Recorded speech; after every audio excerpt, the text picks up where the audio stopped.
आज काहीतरी वेगळ्या व सोप्या पद्धतीने रंगीबेरंगी मऊ व पौष्टिक असे आज आपण आप्पे बनवणार आहोत. यात तुम्ही बघू शकता किती कलरफुल व मऊ आप्पे दिसत आहेत आपले. नमस्कार मंडळी, उज्ज्वंस फूड रेसिपीमध्ये तुम्हा सगळ्यांचे खूप खूप मनापासून स्वागत आहे. साहित्यामध्ये आपण घेतलेला आहे लसूण, छोटासा कांदा, एक टोमॅटो आणि 3-4 हिरव्या मिरच्या व त्यामध्ये आपण भरपूर प्रमाणात कोथिंबीर देखील घेतलेली आहे. आता आपण हा छोटासा कांदा बारीक बारीक साईजमध्ये कट करून घेऊ. तुम्ही पाहू शकता मी जेवढा बारीक कांदा करता येईल तेवढा बारीक कांदा कट करून घेत आहे. या कांद्याला आता आपण बाजूला ठेवून घेऊ आणि आपण मिरची कट करून घेऊ.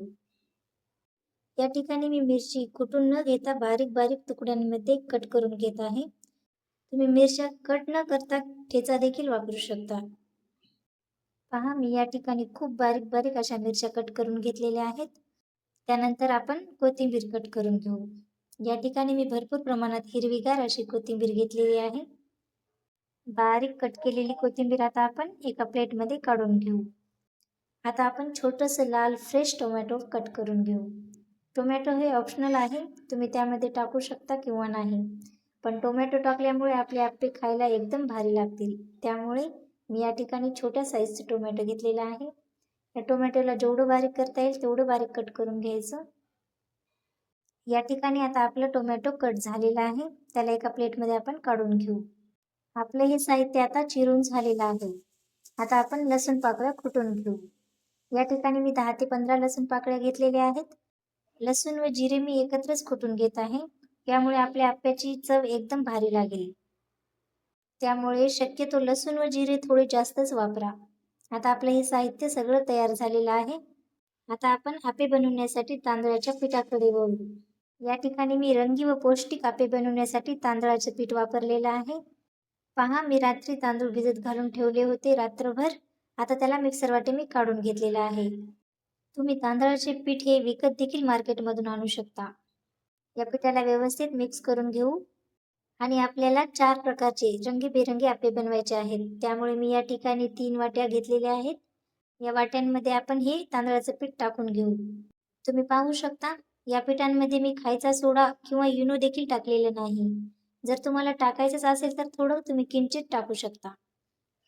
हिरव्या कलरचे आप्पे बनवण्यासाठी या ठिकाणी मी पालक वापरलेला आहे.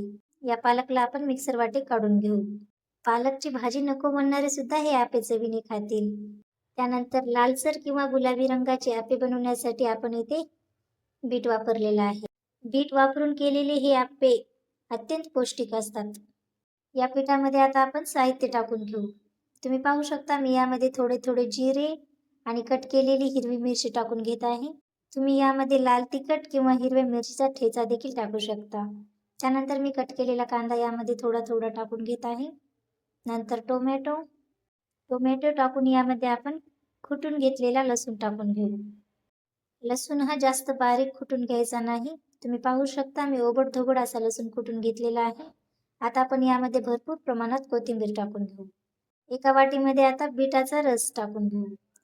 तुमची मुलं जर बीट खात नसतील तर हा एक उत्तम उपाय आहे. दुसऱ्या वाटीमध्ये पालकचा रस. आप्पे पिवळे बनवण्यासाठी मी या ठिकाणी घरची हळद वापरलेली आहे. आता या 4 वाट्यांमध्ये आपण चवीनुसार मीठ टाकून घेऊ. हळद टाकून केलेले हे सोनेरी पिवळे आप्पे दिसायला अतिशय सुंदर व खाताना एकदम खमंग लागतात. आता आपण या सर्व वाट्यातल्या मिश्रणाला व्यवस्थित मिक्स करून घेऊ. पहा या बीटाचा रंग किती मस्त लाल भडक झालेला आहे. हे आपले रोजचे पांढरे आप्पे. यामध्ये मी कलर येण्यासाठी कोणतंही काहीही टाकलेले नाही. पालकची भाजी खायला नाक मुरडणारी मुलं सुद्धा हे पालेभाज्यांचे आप्पे मागून खातील. आता हे आपले व्यवस्थित मिक्स करून झालेलं आहे. गॅसवरती आप्पे पात्र ठेवून आपण त्यामध्ये किंचित थोडं थोडं तेल टाकून घेऊ आणि आपल्या गॅसची स्पीड ही मीडियम करून घेऊ. आप्पे पात्र तापल्यास सुरुवातीला हे पीठ टाकते वेळेस मध्यभागी न टाकता आपण कडेने टाकून घेऊ. सुरुवातीला मी यामध्ये बीट वापरून घेतलेले आप्पे टाकून घेत आहे. त्यानंतर पांढरे. तुम्ही एका टाईममध्ये एकाच कलरचे आप्पे देखील बनवू शकता. पण पहा मी या आप्पे पात्रांमध्ये आपण जेवढे कलर बनवले आहेत तेवढे यामध्ये टाकून घेत आहे. तरी आपला पिवळा कलर राहिलेलाच आहे मागे. आता यावरती आपण 3-4 मिनिटांसाठी झाकण झाकून ठेवू. तुम्ही पाहू शकता 3-4 मिनिटांनंतर आपले आप्पे टम असे फुगलेले आहेत. हे आप्पे उलटण्याच्या पूर्वी आपण यावरती किंचित तूप टाकून घेऊ. तुपाऐवजी तुम्ही किंचित तेल देखील टाकू शकता. आणि आप्पे पात्रांमधले मधल्या भागचे आप्पे हे लवकर शिजले जातात. त्यामुळे मधले 3 आप्पे हे लवकर पलटून घ्यायचे. त्यानंतर बाजूचे आप्पे आपल्याला पलटून घ्यायचे आहेत. तुम्ही पाहू शकता मी एक-एक करून हे आप्पे पलटून घेत आहे. मग काय म्हणता मंडळी? पालेभाज्यांची ताकद व आपल्या आप्यांची चव आरोग्यासाठी यापेक्षा काय अजून दुसरं हवं?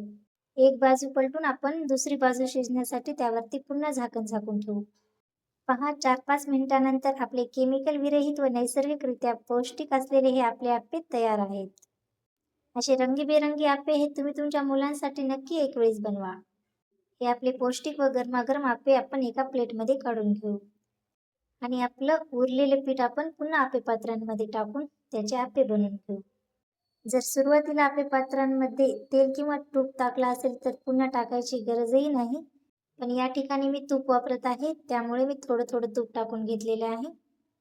पहा सुरुवातीला मी एका कलरचे 4 आप्पे टाकून घेतले होते, त्यामुळे 4ही कलर या आप्पे पात्रांमध्ये बसलेले नव्हते. पण यावेळेस मी 3-3 आप्पे टाकून घेत आहे. त्यामुळे या आप्पे पात्रांमध्ये आपले 4ही कलरचे आप्पे बसलेले आहेत. तुम्ही पाहू शकता. असे हे रंगीबेरंगी आप्पे पाहिल्यास वाटते ना, बनवायला किती वेळ लागते की. पण पाहिलात ना मंडळी, बनवायला काहीच वेळ लागत नाही. एकदम सोप्या पद्धतीने आपले रंगीबेरंगी हे आपले तयार.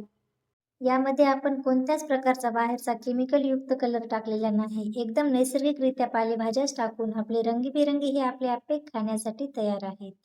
नैसर्गिकरित्या पालेभाज्या वापरून निसर्गाची ही अनोखी चव तुम्हाला कशी वाटली मंडळी हे कमेंटमध्ये आम्हाला नक्की कळवा.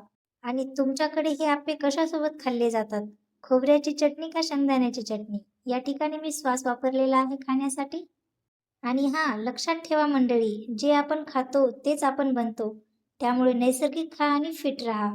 धन्यवाद.